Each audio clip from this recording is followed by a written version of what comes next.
In the Generation 8 Pokemon games, one of the most controversial events in the history of the franchise happened. The fans call this event Dexit, because in the Generation 8 games a significant amount of content from previous games was cut. Completely removed, never to be seen again. Pokemon were cut from the Pokedex completely, unable to be used in the new Gen 8 games, hence the name Dexit. But they removed more than just that. Previous generational mechanics like the Z moves and Mega Stones of Gen 7 and 6 were also removed, probably to highlight the all-new mechanic in Generation 8, Dynamax. And a lot of Pokemon moves were removed too, most notably Pursuit, Hidden Power, and other options like Assist and Snatch were cut from the game. When this happened, the player base was outraged for understandable reasons. Some of the Pokemon they collected in previous titles could not be transferred to the new games, which is a bit of a shame. And the removal of so many options had a significant impact on competitive play too, with some Pokemon losing important moves that defined their entire competitive identity. But to be fair to Game Freak, the Pokemon franchise was getting a little bit bloated. In Gen 7, you had Z-moves and Mega Evolutions present in the game, as well as the new Tapu Pokemon had Ultra Beasts, and every powerful competitive Titan from every single game in the past. They wanted to retcon a lot of stuff. It's understandable. From a marketing standpoint, it also makes sense to get rid of Megas and Z-moves, the two mechanics that defined the previous installments, and push whatever the new mechanic is. But the frustration from the fans at the time was still very real, and the competitive singles community wasn't sure what to do. Since competitive singles is primarily played on battle simulators, they could theoretically just include all the cut content from previous games, even though this would deviate from what's possible on the cartridge games. So in Generation 8, for the first time ever, they decided to introduce two branching formats. Generation 8 OU was the main competitive format, which would only allow you to use what's possibly obtainable in the Gen 8 games. But the new National Dex format would allow all of the cut content from every previous installment. I think it's pretty cool that National Dex exists as an option for people to play, for those who still want to use Z-moves and Mega Stones and cut content, but also want to experience the new content and see it all mesh together in an absolute chaotic mess of a competitive format. National Dex is a little bit bloated, and there is just so much content, making it difficult to balance. But that's the whole point, and that's the fun of it. Seeing how new Pokemon can abuse old mechanics like Hidden Power and Z-moves is a lot of fun. And in this environment, some Pokemon absolutely thrive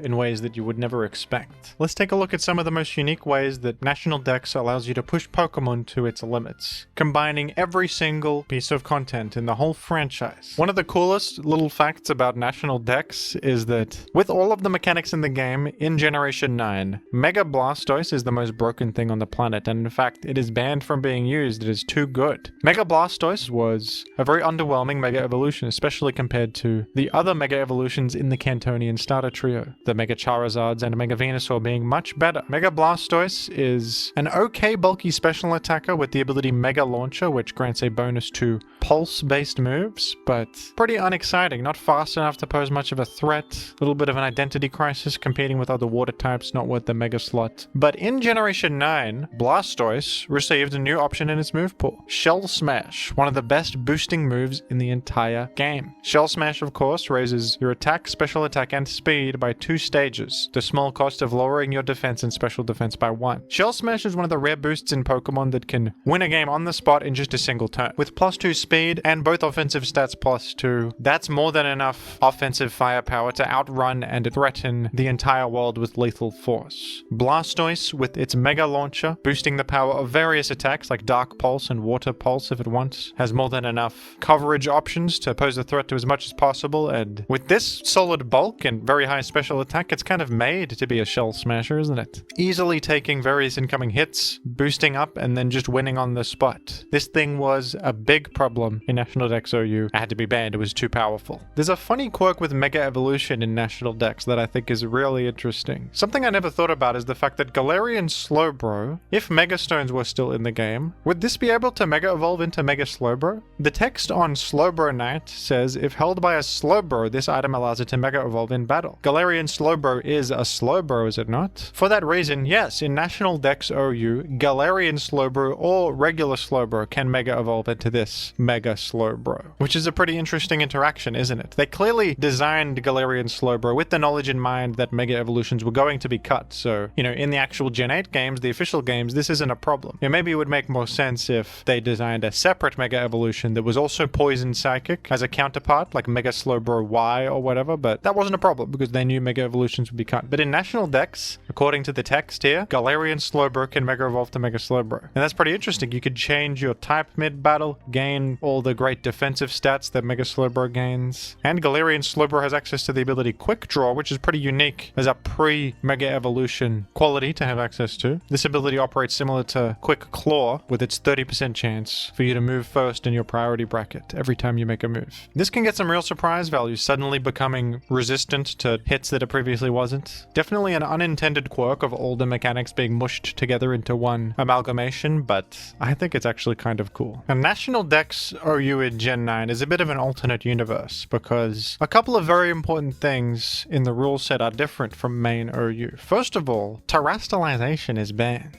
I guess in this environment, terrestrialization does push a lot of things over the edge, and the community decided to ban it in National Dex. Whereas in Gen 9 OU, terrestrialization is legal. It kind of makes sense. I mean, having Terra, Megas, and Z moves all in the same game is a little bit insane. And Terra just adds so much complexity and variance that I suppose the player base didn't want. Also, sleep moves are not banned in National Dex, whereas sleep moves are banned completely in Gen 9 OU. National Dex still just has the sleep clause in place. So they have totally different people who make the rules and decide these things. It's different councils going on. Now, Terra is an interesting mechanic, isn't it? It's one of the most divisive things Pokemon has ever added. It's on the cusp of being really broken in singles, but it's not quite there. For that reason, it's still allowed in Gen 9 OU, but National Dex gives us a glimpse of what the metagame might look like if Terra did end up getting banned in the main game as well. For one, Terrapagos, who is a banned Pokemon in Gen 9 OU, is perfectly legal in National Dex, largely because it cannot terrestrialize. I mean, part of what makes Terrapagos so broken is the way it specifically abuses Terra Stella with the Terra Starstorm move and its special Stellar form that it can transform into. But without that, it is a much more manageable and reasonable Pokemon. That's kind of cool. It's an extra option in the metagame that you can't use in Gen 9 OU that you can in National Dex because of rule set differences. Regieleki is another Pokemon completely legal in National Dex. The thing that made this broken was Terra. The fact that it could Terra Blast, Ice, or Water and gain coverage, because Regieleki is designed around not having any coverage. It's an incredibly fast Pokemon, the fastest Pokemon in the whole series, with very high special attack considering the speed. This is outrunning, Choice Scarf Pokemon and boosted Pokemon, even without any item or boost itself. It's that fast naturally. So that inherently is very powerful. It has the ability Transistor to deal extra damage with electric moves, but Regieleki in Gen 8 was balanced around the fact that it has very, very limited attacks. It only really has electric type attacks. It has like Ancient Power, and that's about it. Maybe it has Swift, I think, for low power normal type move. But with Terra Blast, it can not only gain coverage to round out its offensive threat potential, like Ice or Water coverage, it gets a stab boost on that coverage. So Terra made Regieleki insanely broken. But without Terra, it's not even OU in National Dex, it's ranked in UU. I don't even know if it's a common member of the metagame. The same is true of Volcarona. Once again, terrestrialization is what made Volcarona so broken in singles. To be fair, Volcarona is a Pokemon that has been on the cusp of brokenness for a long time with its powerful Quiver Dance, allowing it to ramp up very quickly and sweep teams in an instant, but it's always been semi-manageable in previous generations. Bug Fire typing being its premier limitation, but with terrestrialization, it can bypass this glaring type weakness that it has and just become like Fairy or Water type or something, or Grass type to not only, resist incoming hits, but gain stab on Giga Drain. Terra Blast also means that Volcarona can get perfect coverage. Terra Blast Ground is a common option because that is able to hit Heatran, who otherwise totally walls Volcarona. It also hits Skeledirge. So Terra turned an otherwise okay, manageable Pokemon into an unpredictable, broken monster, but in National Dex, Volcarona is allowed, and it can still use Hidden Power as well, which is interesting. Hidden Power exists here still. One of the worst things about Generation 9 OU is that so many Pokemon lost access to the move Defog, and Defog is a very, very important move for the balance of competitive singles. Defog removes hazards from the field on both sides. Very important defensive option to keep hazards in check, but in Gen 9 OU, barely anything gets Defog anymore. Corviknight is the most notable one, but so many Pokemon that used to get it, including You know, Zapdos, Moltres, Gliscor, Landorus, Therian, they all lost it. But of course in National Dex, all those Pokemon still have Defog. And there are way more options for hazard removal in this metagame as a result. Most notably Landorus, Therian, and Zapdos still get it. Those were two very popular ones in Gen 8 and 7. It was cool seeing older Pokemon remaining functional with options that were unfairly cut from their movesets. Because everything still gets its old options, Kingambit is even more broken in National Dex. How wonderful. The best thing on the planet is even better. Because, of course, in older games, Bisharp had access to knockoff, and this was cut later. Bisharp evolved into Kingambit, so in National Dex, Kingambit gets knockoff. I mean, it's already incredible, but imagine this with knockoff. You don't have to imagine it, it's right in front of you. Kingambit also gets Pursuit, because Bisharp used to be able to use Pursuit. Now, not only is Kingambit threatening to defeat you, it's threatening to trap you with it. I don't know if I like National Dex anymore. Amazingly though, Kingambit is not the best Pokemon in National Dex. It is A+ rank, it's incredibly powerful, but there are Pokemon still above it. Landorus Therian being here is no surprise. I mean, it has all of its options from the past, pre-nerf, and this pre-nerf Landorus Therian is significantly outdoing Great Tusk, who is actually only A rank, which is a little bit strange to see. In Gen 9 OU, of course, Great Tusk is much more popular and prevalent than Landorus Therian is, but here, it's the other way around. The thing that makes Dragapult so insane in National Dex, even though you might think it's actually more vulnerable to things like Pursuit that are back in the game, is that Dragapult is allowed to use Z moves now. Dragapult was designed with the knowledge in mind that Z moves would not be in the game, and one of Dragapult's most significant limitations, and an intentional limitation, is that it doesn't have any reliable physical ghost stab. Dragapult has a very high attack stat of 120, but very limited attacking options. Its only good ghost attacking option is Phantom Force, a pretty bad attack, all things considered. It's a charge attack, meaning you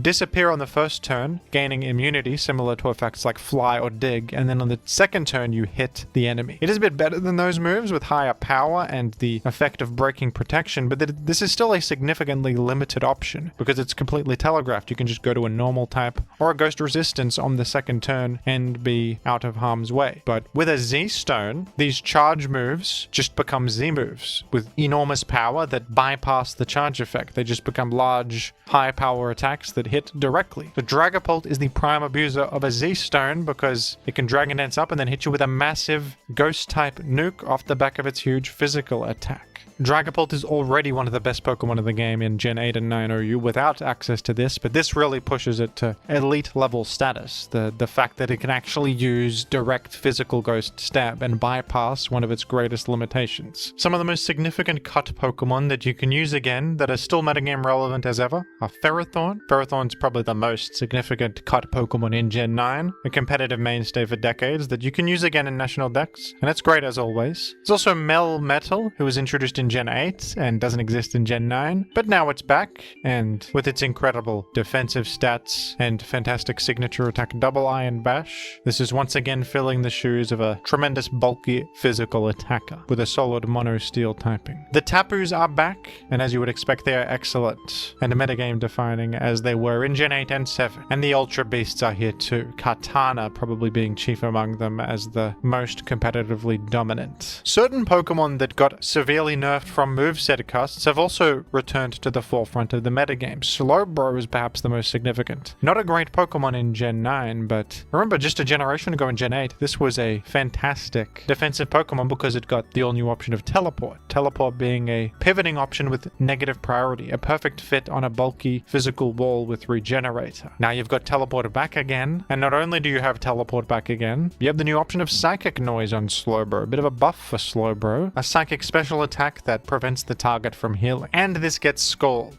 A lot of stuff lost Scald in Generation 9. Scald was severely limited in its distribution. And perhaps the most unfortunate thing about Gen 9 National Dex is that Toxapex is good again. They made Toxapex good again, unfortunately. Maybe they could have kept the moveset cuts in just for this guy. That would have been fun. No, I'm only joking. An unfortunate reality of everything being in the game is that Toxapex gets all its old option. It gets Scald again. It gets Knockoff again. And with these options, Toxapex is once again one of the most powerful defensive Pokemon in the whole format. Damn it. It can even wear boots. They shouldn't have let this wear boots. Another tragedy of National Dex is that even though Tyranitar has Pursuit back, it has its best move back, it's still not even ranked National Dex OU. I guess the power creep of everything else is so great that good old Tyranitar can't keep up. At least Mega Tyranitar is ranked OU though, so we have that going for us. After taking a quick glance at the alternate universe that is National Dex, a world where Dexit never happened, in some ways you can be grateful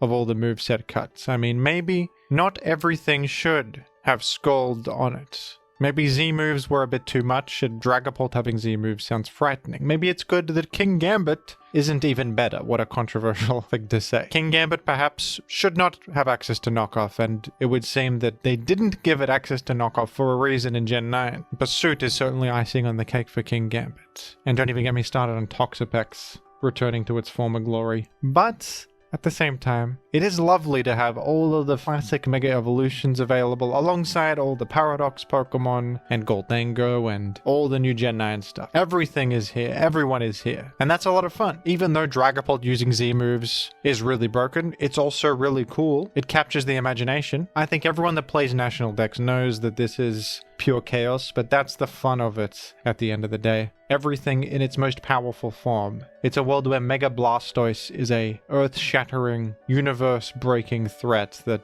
has to be contained. And in this world, new realities are possible. If you want something fresh, if you want to play with all of the old Pokemon that were deleted unfairly from the franchise, like Kecleon. Why did they remove Kecleon? Well, they all have a place to exist in National Dex. And the fact that this exists at all is very cool, and it's a fun sort of what-if scenario, where everything is allowed, and there were never any Dexit cuts. If this is an idea that appeals to you, you can play National Dex on PokemonShowdown.com for free in your browser. How fun is that? Thank you for watching, folks, and I'll catch you later.